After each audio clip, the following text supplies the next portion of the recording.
On retrouve ici notre ami le tamier.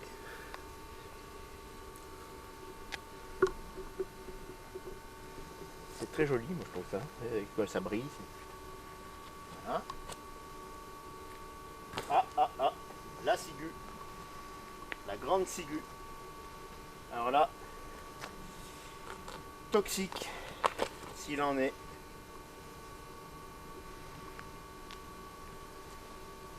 Alors ici on a du sureau. Le sureau, alors il y a, dans certaines régions, on dit que les baguettes magiques des fées étaient faites en bois de sureau. Il y a d'autres endroits où on dit que c'est pas les fées qui les utilisaient, mais les sorcières. Alors bon, on va dire que c'est magique.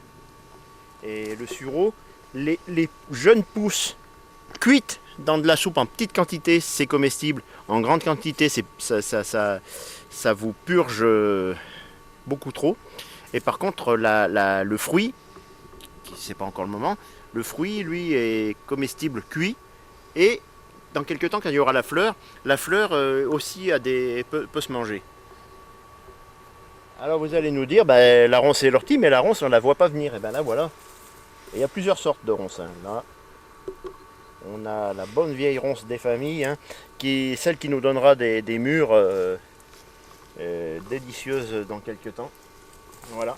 Alors, c'est vrai que la mode est au débroussaillant, mais il faut peut-être mieux débroussailler gentiment à la main, ou si on a des chèvres, les laisser manger les pousses. Et puis quand il y a des haies avec des ronces et des ronciers, eh bien, qui dit ronce dit mûre, et qui dit mûre dit confiture. Tandis que qui dit débroussaillage chimique dit zéro à la question, quoi. Plus rien. Voilà. Alors la ronce, de plus, ça c'est comestible. Voilà. Et l'ortie. Et ben voilà.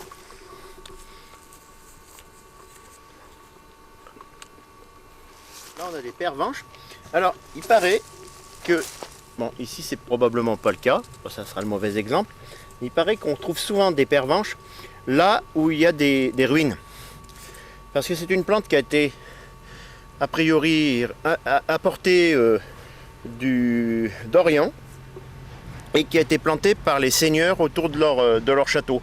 Et puis après ça s'est répandu.